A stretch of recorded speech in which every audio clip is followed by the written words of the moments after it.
Hi, I'm Etta Rosa with Etta Rosa LLC. We are a virtual paralegal firm and we do consulting for small to mid law firms in regards to software integrations, operation analysis, or anything like that, additional services than the regular paralegal services.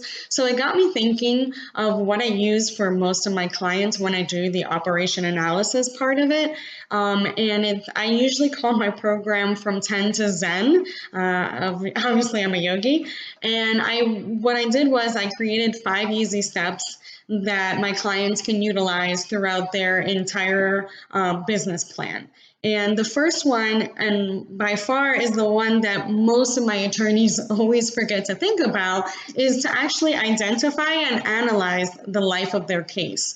So after a certain period of time, attorneys can realize what to predict, what's going to happen in their case, and how to handle certain situations. And sometimes it's all in their head and they can't process it and give it to the paralegal or provide it to the receptionist or a legal assistant or supporting staff in general.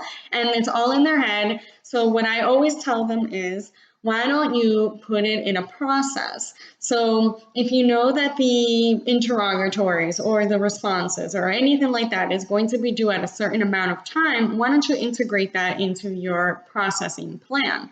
And a lot of attorneys always forget to do that. So this kind of goes into my second step, which is choosing the software that works for your firm, not for your colleague, not for the big dogs, not for anybody that you just want to show off to. You have to choose a software that works for your firm.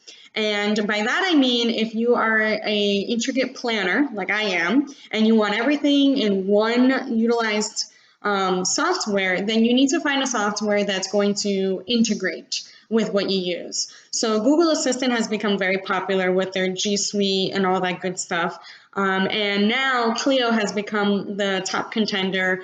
So now what they're trying to work on is how to properly integrate those two together, which is great. It's always my go-to when it comes to small to mid firms, and I feel like it's working. What I love about the Google Calendar in general is that you can put all your calendars in one. So you can have both your professional and your personal, and I know it's a little taboo and everybody's like, always fights me on it, but it's the best thing ever because then you know how your entire day goes versus how just your professional or just your personal day is going to go. So you know everything that you need to do, anything that needs to get done from morning to night.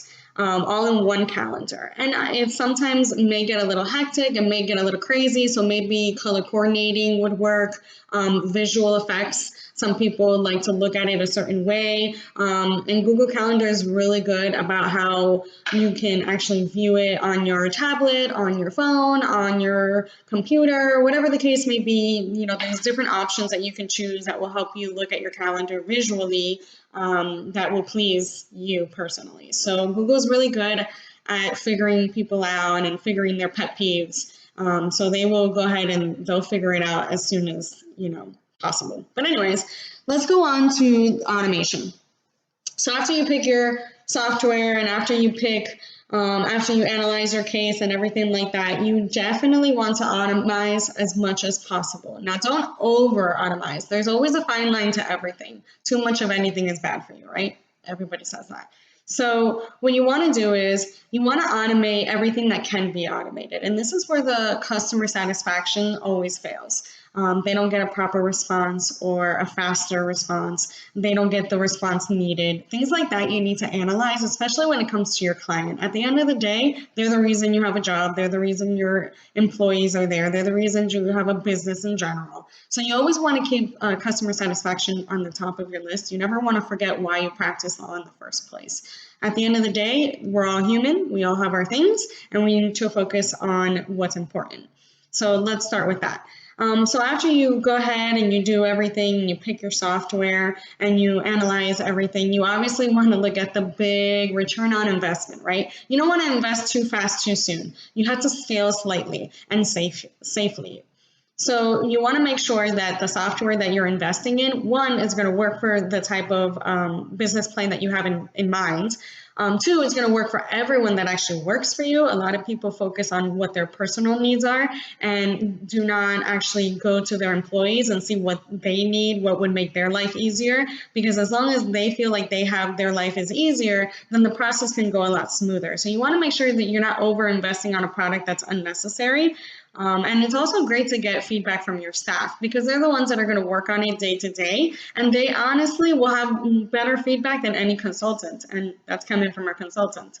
That's actually the number one thing that I do. I actually go to the staff first, see what they feel are deficiencies or what can be more efficient in the process. And then I go to the managers and the attorneys and then go from there.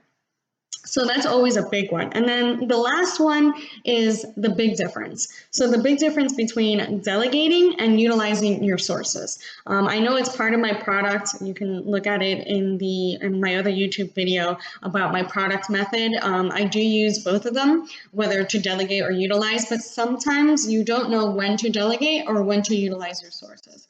So that's the utmost important. So when you are trying to find a software, find an employee, find a consultant, anything like that, it's always nice to go to your network, but it's also great to do your own research as well. I know word of mouth is great, and especially from someone you trust, but sometimes they just had a bad experience, and maybe you can reach out more and either delegate the work to a paralegal or a receptionist or a front desk person, whoever knows very well what the customer needs and wants, the one that gets the most complaints, maybe human resources, that person. But I always like to say to the attorney that don't ever just make all the decisions on your own. You always want to get feedback from your employees in order to properly have a successful business plan.